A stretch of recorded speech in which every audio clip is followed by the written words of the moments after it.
राम राम, जय जवान जय किसान। मैं पूनम पंडित और आप सभी को पता होगा कि मेरी सगाई को लेकर के, मेरी शादी को लेकर के कितना विवाद चल रहा है। और विवाद यहाँ तक पहुंच गया है कि एफआईआर हो चुकी है मेरे होने वाले मंगेतर दीपक गिरी पर।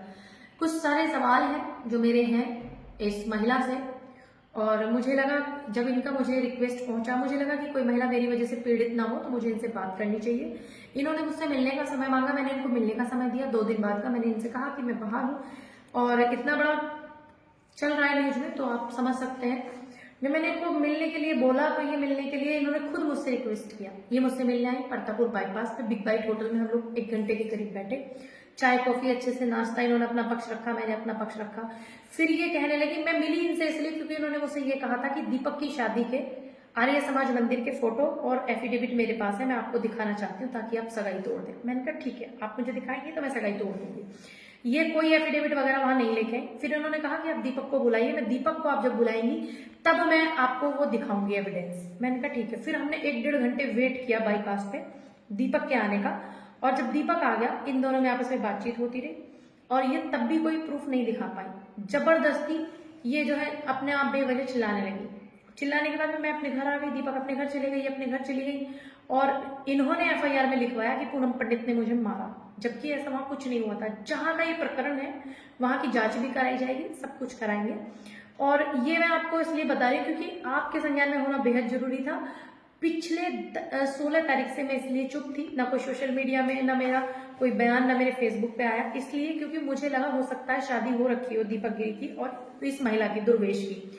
तो पूनम तुझे धैर्य रखना चाहिए, हर चीज की तू जांच कर। जब ये महिला मुझे अपना सर्टिफिकेट नहीं दिखा पाई, अपने पति के साथ मुझे तलाक का पेपर नहीं दिखा पाई, जब ये कोई भी सबूत मुझे शादी का अपनी नहीं दिखा पाई दीपक गिरी के साथ में, तो इसकी जांच भी मैंने की।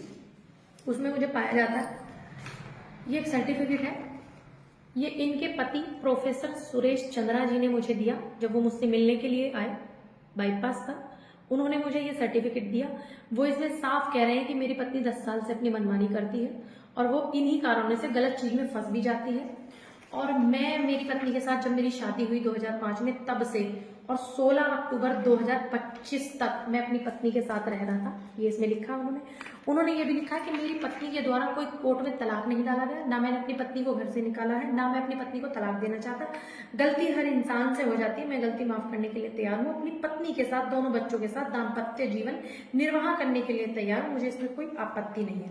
मैं ये शपथ पूर्वक बयान करता हूँ कि शपथ पत्र की धारा 1/2 समस्त कथन मेरे निजी ज्ञान में सब सत्य है, कोई बात झूठ नहीं छुपाई गई, ईश्वर मेरी मदद करे। ये इनके पति हैं, ये अपने पति के साथ रहती थी। प्लस ये मीडियाबाजी उस दिन से कर रही है और ये कह रही है कि पिछले 4-4.5 साल से दीपक गिरी के साथ मैं रहती हूँ, मेरा दीपक गिरी के साथ में रिलेशन है, वो मेरे रिलेशन में रहता है। दूसरी बात, अब जो इन्होंने कल एफआईआर कराई है उसमें इन्होंने कहा है कि 2018 में दीपक गिरी से मेरी बात फेसबुक के माध्यम से हुई। दीपक गिरी मुझसे मिलने आए, दीपक गिरी ने मेरे को नशीला पदार्थ डाल करके मुझे कुछ नशीला पदार्थ डाल दिया और फिर मेरे साथ में गंदा काम किया, मेरा बलात्कार किया 2018 में।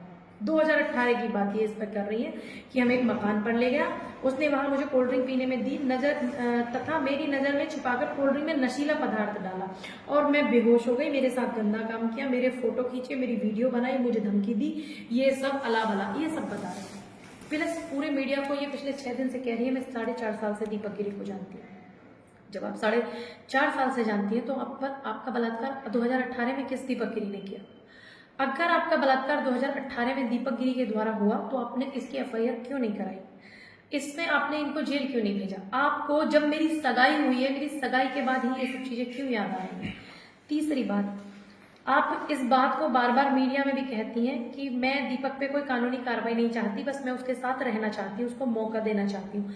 आपके कहे अनुसार अगर दीपक गिरी ने आपका बलात्कार किया है तो फिर आप ऐसे लड़के के साथ क्यों रहना चाहती हैं? आपने खुद मुझसे रो रो के चीख चीख करके ये कहा कि पूनम आपके पास बहुत ऑप्शन है, आप बहुत ब्राइट फ्यूचर आपका है, आप दीपक से सगाई तोड़ दीजिए। मेरे पास दीपक के अलावा कोई ऑप्शन नहीं है, मैं उसको बहुत प्यार करती हूँ, मैं बच्चे की तरह उसको प्यार करती हूँ। आप जिस लड़के पर आपने 376 का मुकदमा 2018 का कल कराया है, आप उस लड़के से बच्चे की तरह प्यार कैसे कर सकती हैं? ये अपनी एफआईआर में कहती हैं कि 50 लाख रुपए मैंने दीपक पे खर्चा किया। जिस लड़के ने आपके कहे अनुसार आपका बलात्कार किया है, गंदा काम आपके साथ किया, 50 लाख रुपए आप कैसे खर्च कर सकती हैं? ये बहुत सारे सवाल हैं, बहुत सारे जवाब। पिछले 8 दिन से 16 तारीख से अब तक मुझे मेरी सगाई तोड़ने का दीपक के साथ में प्रेशर बनाया जा रहा था। दीपक के ऊपर भी प्रेशर बनाया जा रहा था कि 2027 के बाद शादी कर लेना पूनम पंडित से, 2027 के बाद शादी कर लेना, चुनाव है, चुनाव है। चुनाव से मैं ये नहीं समझ पा रही हूँ कि चुनाव से मेरी शादी का क्या लेना देना। और ये महिला मुझसे कहती है कि मैंने आर्य समाज मंदिर में दीपक गिरी के साथ शादी किया है। तो मैंने इनसे कहा आप सर्टिफिकेट दिखाइए, मैं खुद आपके साथ खड़ी हूँ, आप एक महिला हैं, मैं आपके साथ गलत नहीं होने दूंगी। ये मुझे सर्टिफिकेट नहीं दिखा पाई, तो कल इन्होंने FIR कराई झूठी। ये महिला कहती है जब आर्य समाज मंदिर में इनकी शादी हुई तो इनके पति से इनका तलाक हुआ होगा। हिंदू मैरिज एक्ट कहता है कि जब तक आपका पहले पति के साथ में तलाक नहीं हो जाता आप दूसरी शादी नहीं कर सकते हैं। अगर आपने दूसरी शादी की है तो फिर आपका बलात्कार किसने किया? आपके पति ने। दीपक गिरी आपके पति हो गए ना आपके कहे अनुसार। बहुत सारा इसमें झोल है।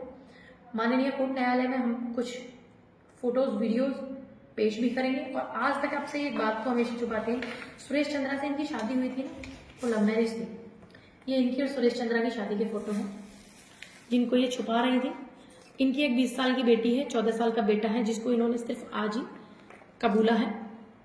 ये पहले नहीं कबूल रही थी इस बात को। ये कह रही थी कि मैं 4 साल से अपने पति से अलग रहती हूँ, दीपक गिरी मेरे साथ रहता है।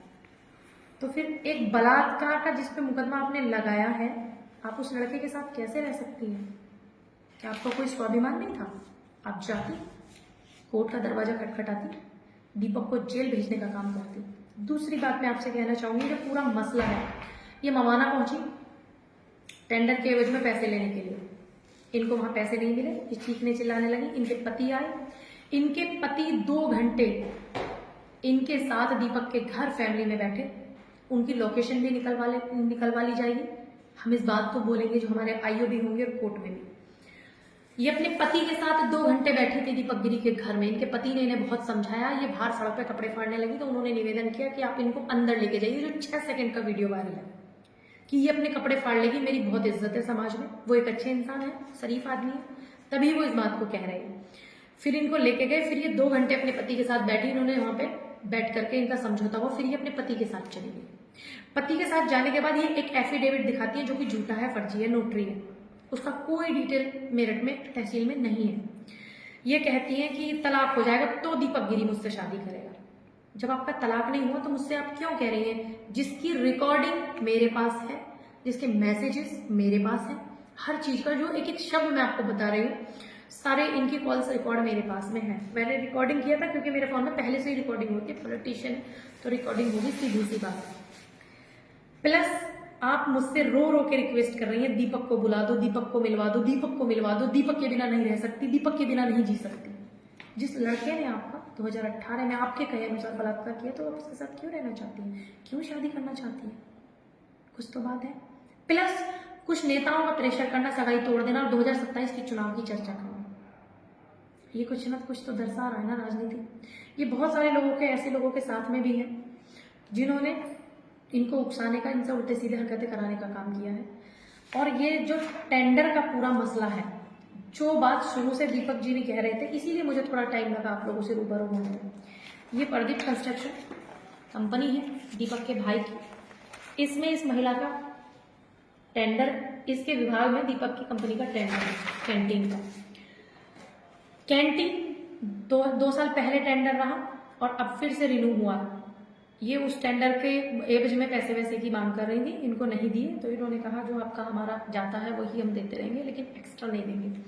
ये विवाद हुआ। जब पहले टेंडर हुआ था, दीपक गिरी का एक प्लॉट निकला था, ये वाला MDA से अप्रूव, या MDA के अधिकारी का बैनामा है जो दीपक गिरी को किया गया। दीपक गिरी जिस मकान में ये 16 अक्टूबर 2025 को आई है, जिस दिन ये विवाद हुआ है मवाना में, उस मकान को ये इस प्लॉट के बदले में दीपक गिरी को देना चाहती थी। इन्होंने ये प्लॉट लिया, इन्होंने इसका बैनामा करा लिया। दीपक गिरी उस मकान में रहते थे इसलिए कि ये मकान मेरे नाम पे आएगा, बैनामा मेरे नाम होगा। लेकिन ये महिला वहां नहीं रहती थी, दूर दूर तक। इनके घर की जांच हो, इनके आस पड़ोस की जांच हो, ये अपने पति के साथ रहती थी। झूठ बोलती है। दूसरी बात, एक तरफ कहती है मेरे पे बलात्कार किया, एक तरफ कहती है मेरे साथ रहता था, मैं प्यार करती हूँ, एक तरफ कहती है कि ये इनसे मेरी शादी हो गई है और ये मेरे पति हैं आर्य समाज में, जो कि मेरे पास इसके सबूत है, मेरे पास इनकी रिकॉर्डिंग्स, कॉल डिटेल्स सारी है। और ये बैनामा इन्होंने नहीं किया, इस बैनामे के बदले में इन्होंने मकान का बैनामा नहीं किया गंगानगर वाले। एक ये भी इसमें मसला है। प्लस मैंने इनकी बात सुनी कि एक महिला है परेशान ना हो, तो इन्होंने मुझ पे भी आरोप लगाया कि पूनम जी ने मुझे मारपीट किया। अगर मैंने मारपीट किया तो ये 10 मिनट बाद मुझसे रो रो के चीख चीख के क्यों कह रही थी पूनम जी एक बार मिल लो, दीपक को मैं छोड़ना नहीं चाहती। अगर मैंने मारा इनको तो ये मुझसे बार बार क्यों मिलना चाहती है, जिसकी रिकॉर्डिंग्स मेरे फोन में।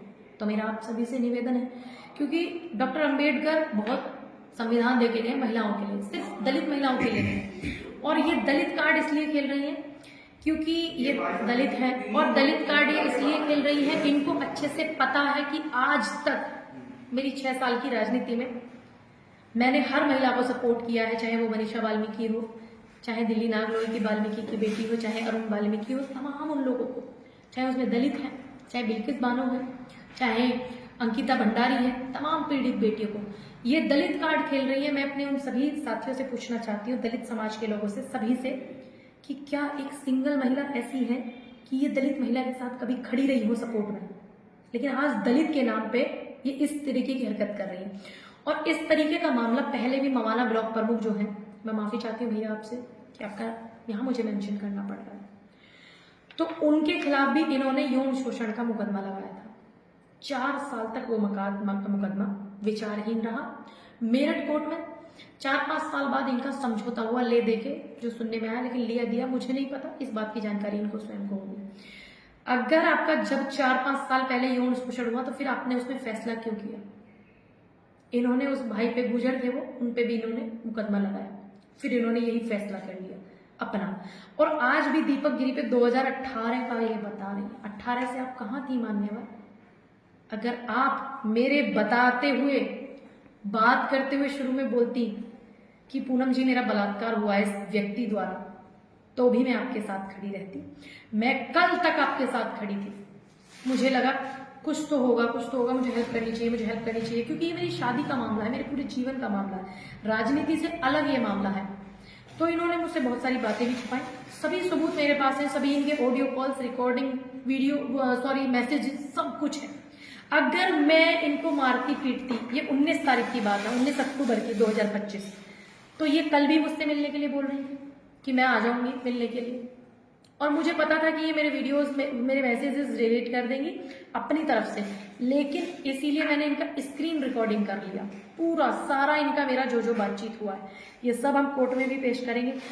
और मैं बता दूं, मेरे विवाह को दीपक गिरी से तोड़ने के लिए बहुत ज्यादा राजनीतिक कुछ लोगों ने साजिश की है, ताकि मैं मेरठ की दुल्हन ना बन पाऊं और दीपक गिरी से शादी न कर पाऊं, क्योंकि मैं कांग्रेस की एक कार्यकर्ता भी हूं, मैं चुनाव भी लड़ी हूं, और मेरी पार्टी, मेरी विचारधारा कांग्रेस है, और वहीं दीपक की समाजवादी। तो लोगों ने बड़ा अच्छा पॉजिटिव चलाया, कहीं ये गठबंधन का कोई संकेत तो नहीं, ये नहीं वो नहीं। इसीलिए मेरी शादी तोड़वाने के लिए कुछ नेता, जिनकी रिकॉर्डिंग मेरे फोन में है, जब वो फोन कर करके दीपक को बोल रहे थे कि शादी तोड़ दे, पूनम से शादी तोड़ दे, ये कर रहे थे, 27 के चुनाव के बाद शादी करना, सब रिकॉर्डिंग्स, सब डिटेल्स है। और वो होशियारी इतनी दिखा रहे थे, मुझे व्हाट्सएप पे कॉल कर, दीपक जी को भी व्हाट्सएप पे कॉल करते थे, और मुझे भी, मैंने सारे कॉल अपने दूसरे फोन में रिकॉर्ड किए, क्योंकि मुझे भी थोड़ा समझ आ रहा था कि ये क्या चल रहा है। मेरा विवाह संस्कार मेरे परिवार ने, मेरे समाज ने जोड़ा है। मैं हिंदू धर्म से, सनातन धर्म से आती हूँ, ब्राह्मण समाज से आती हूँ। मेरा विवाह संस्कार दीपक गिरी जी के साथ हो चुका है। जिस डेट में मेरे परिवार ने, मेरे घर के लोगों ने, मेरे समाज ने मेरी शादी दीपक गिरी के साथ तय की है, उसी डेट को मेरी और दीपक गिरी की शादी होगी। मैं अपनी शादी नहीं तोड़ूंगी, क्योंकि मुझे अच्छे से समझ आ गया है कि ये पूरा मसला राजनीति को खराब करने के लिए मेरी और दीपक जी के किया गया है, और इस रिश्ते को मैं हमेशा निभाऊंगी। और आप लोगों से निवेदन करती हूँ कि हम कोर्ट में सब चीज़ लगाएंगे, आप भरोसा रखिए, मैंने हमेशा आपके भरोसे पर मैं कायम उतरी हूँ। सबसे अच्छी बात तो ये है कि सभी पार्टी के लोग, सभी नेता, सभी मेरे फ्रेंड्स, मेरे रिश्तेदार, सभी मुझे बहुत सपोर्ट कर रहे हैं, क्योंकि सबको समझ आ रहा है कि ये महिला क्या कर रही है। 20 साल की बेटी है इनकी, मैंने इनसे बोला कि 20 साल की बेटी, आप उसका भी ख्याल रखिएगा, हम बैठ के बात करेंगे, आप मुझे सबूत दीजिएगा, मैं सगाई तोड़ दूंगी। ये रो रो के कह रही है कि पूनम तुम सगाई तोड़ दो, तुम्हें और लड़के मिल जाएंगे। तुम उस लड़के के साथ क्यों रहना चाहती हो जिसपे तुमने 2018 का बलात्कार का मुकदमा लगाया? यही बात मैं आपसे करना चाहती थी। तब तक के लिए मैं आपसे निवेदन करती हूँ कि आप मुझ पर अपना भरोसा बना करके रखिएगा। मैं सभी बात आपके साथ साझा करती रहूंगी। जय हिंद, जय भारत, जय जवान, जय किसान। एक बात और बोलूंगी आपको, जो मैं हमेशा से बोलती आई कि परिस्थिति कुछ भी हो, मैं सच के साथ खड़ा रहना जानती हूँ और अड़िग हूँ सच के साथ, आज भी हमेशा रहूंगी। जय हिंद।